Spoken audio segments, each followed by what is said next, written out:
আসসালামু আলাইকুম। আজকে আমরা আমাদের ছোট্ট একটা গ্রাম মানিকগঞ্জে। তো এখানে আমরা জাস্ট একটু চায়ের আড্ডার ব্যবস্থা করেছি। পাশাপাশি আমরা এখানে নিউজ পেপার থেকে ২-১ টা জাস্ট একটু আলোচনা করব।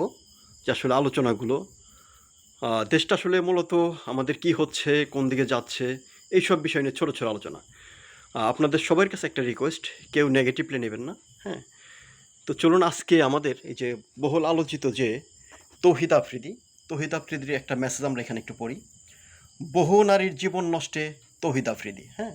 তো এখানে আমি আর বিশদ এখানে লেখাগুলো এইভাবে পড়তেছি না, আমি জাস্ট আলোচনা করতেছি। তো এই যে বহু নারীর জীবন নষ্টে তৌহিদ আফ্রিদি, সে কী করতেন? তার একটা অ্যাপস ছিল, সেই অ্যাপসের মাধ্যমে সে বিভিন্ন নারীদের টার্গেট করতেন, ঠিক আছে? পাশাপাশি সে বিভিন্ন ক্লাবে যেতেন, নাকি বিভিন্ন ক্লাবে যেতেন না সে? বিভিন্ন ক্লাবে যেতেন, ক্লাবে যে বিভিন্ন সুন্দরী নারীদের সে টার্গেট করতেন, টার্গেট করে তাদের মনে করেন বিভিন্ন ফাঁদে ফেলতেন, ফাঁদে ফেলে সেই নারীদের বড় বড় রাজনৈতিক দলের নেতাদের কাছে তিনি পাঠাতেন। তখনকার আমলে অনেক অনেকজনের নাম আসছে, ঠিক আছে? আমরা নামে যাচ্ছি না, কোনো কনফ্লিকশনে যাচ্ছি না, কোনো মানে কারো ক্ষতি হোক সে ধরনের আমরা কোনো কিছুতে যাব না। তো এই যে বিভিন্ন জনের কাছে যখন নারী পাঠায়, তো পাঠিয়ে সে কী হয়েছে, সে অনলাইনের মাফিয়া হয়ে গেছে। এই তৌহিদ আফ্রিদি এত অল্প বয়সে অনলাইনের মাফিয়া হয়ে গেছে, কারণ বড় বড় নেতাকর্মীদের ছত্রছায়ায় সে চলে আসছে।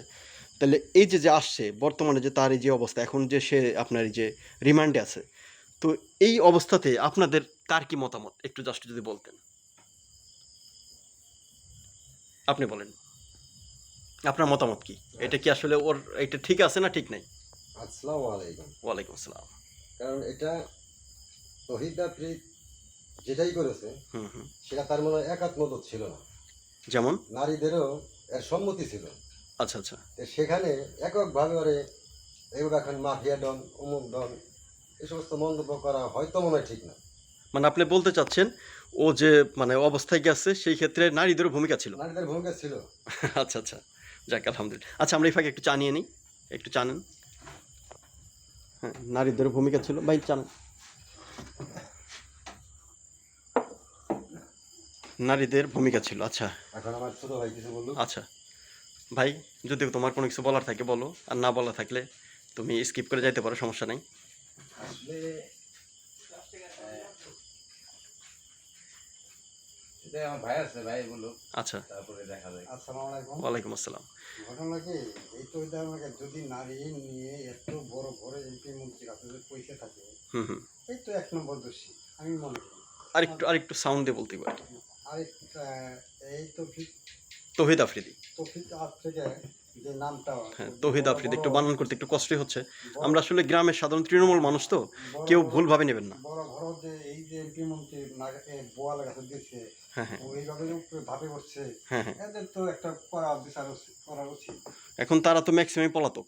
ওরা তো এখন যাই আছে এখন হ্যাঁ, যাকে ধরা পড়ছে একটু সাদা ধরা ছিল আচ্ছা, আচ্ছা। এখন অর্ধেক দেখতে আরেকজন শিখবো রাইট, রাইট। তাই না অর্ধেক দেখতে আমি আর ছেলেগুলো শিখবো আমার মানে এটা অনেকে উৎসাহী হবে আপনি বলতে চাচ্ছেন আরকি। এটাই এই কারণে ওর বিচার হওয়া উচিত। যাক আলহামদুলিল্লাহ, আলহামদুলিল্লাহ। তো আমাদের এই অবস্থা ভাইয়ের কোনো কিছু বলার আছে নাকি? আচ্ছা ঠিক আছে। ভাই সাধারণ মানুষ, গ্রামের একেবারে সাধারণ আমরা এখানে দেখতে পাচ্ছেন সাধারণ মানুষ। তো আশা করি আপনাদের যদি কারো কোনো মতামত থাকে আমাদের এখানে জানাবেন। আমরা আসলে এইটা আসলে মূল বিষয় হলো কি জাস্ট গ্রামটা কি অবস্থায় আছে, দেশে আসলে গ্রাম দিয়েই তো আমাদের ৬৮,০০০ গ্রাম বাঁচলে বাংলাদেশ বাঁচবে। এটা আমরা ছোটবেলা থেকে শিখেছি। তাইলে এইটা যদি হয় তাহলে আপনি চিন্তা করে দেখেন আমরা গ্রামের জাস্ট বাংলাদেশের এই ৬৮,০০০ গ্রামের একটা গ্রামের একটা কণার থেকে, মানে একটা কণার ছোট্ট একটা জায়গা থেকে, ছোট্ট একটা চায়ের দোকান থেকে, একটা ছোট কফি শপ আর কি, বা একটা চায়ের দোকান যাই বলেন, এইখান থেকে আমাদের জাস্ট সামান্য দু একটু আলোচনা হতে পারে। এই আলোচনাটা সরকারের কাছে যাবে বা কোনো ইয়ের কাছে যাবে। তো আপনাদের সবার কাছে রিকোয়েস্ট থাকবে আপনারা কেউ কোনোভাবে কোনো স্ল্যাগ ল্যাঙ্গুয়েজ ইউজ করবেন না, কোনো নেগেটিভ কোনো কথাবার্তা বলবেন না। যদি প্রয়োজন মনে করেন দু একটা পজিটিভ অ্যাডভাইস করতে পারেন। কিছু কথা ছিল আমার। হ্যাঁ, হ্যাঁ, অবশ্যই বলো ভাই, অবশ্যই বলো। আমার একটা কথা কি ভাই, আপনার এই যে এই কি তৌহিদ আফ্রিদি। তৌহিদ আফ্রিদির যে কাজগুলা করছে, হ্যাঁ, হ্যাঁ। এইসব কাজগুলা যে আসলে আমার যেটা মনে হয় যে আমাদের যে মা বোনগুলা যে লেখাপড়া করাইতে আমরা বাইরে পাঠাই, হুম, ঢাকা হুম, পাঠাই কিংবা হুম, বিভিন্ন জায়গায় কলেজে, হুম, হুম, হুম। তো আমরা বাসায় বৈশা থেকে কিভাবে এটার কারণে আমরা মানে শান্তিতে থাকতে পারবো? কারণ আমাদের মনে তো সবসময় এটা একটা গুড কোশ্চেন ভাই, এটা একটা গুড কোশ্চেন। অবশ্যই এটা এখন এইখানে এটা খুব বড় ধরনের একটা কোশ্চেন আমার ছোট মাথায় যতটুকু ধরে।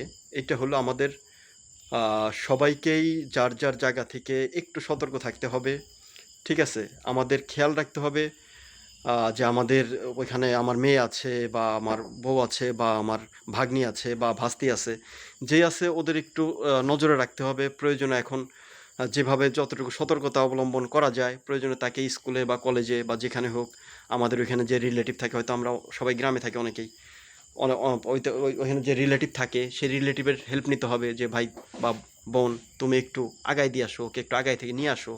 হ্যাঁ, ওর সাথে তো একটা, এখন তো স্মার্টফোন চলে আসছে, স্মার্টফোনে অনেকের পজিটিভের চেয়ে নেগেটিভই চলে গেছে, মানুষের ক্ষতিগ্রস্ত বেশি হচ্ছে। তো স্মার্টফোন না দিয়ে বাটন ফোন অ্যাটলিস্ট দিলে, যে তোমার এই বাটন ফোনটা তুমি ইউজ করবা, হয়তো অনেকেই চাবে না, বাট এই বাটন ফোন দিলে যে কোথায় কোথায় যাচ্ছ, কোথায় কী অবস্থা, কিছুক্ষণ পর পর একটু আপডেট নিলা, ঠিক আছে? তো এই ক্ষেত্রে মানে নিজেদের সতর্কতা ছাড়া আপাতত আসলে কারো উপর ভরসা করাটা ঠিক হবে না। কোনো রাস্তা নেই। রাইট, তুমি ভরসা যদি করো, দেখা গেছে তুমি সরকারের উপর ভরসা করলা, পুলিশ বাহিনী, আর্মি, র্যাব, আর অনেক বাহিনী আছে, অনেকের ভরসা করতে পারো। হ্যাঁ, আমরা তো চাই কিন্তু দিন এখন- শেষে যেটা হবে, বাই চান্স ভরসা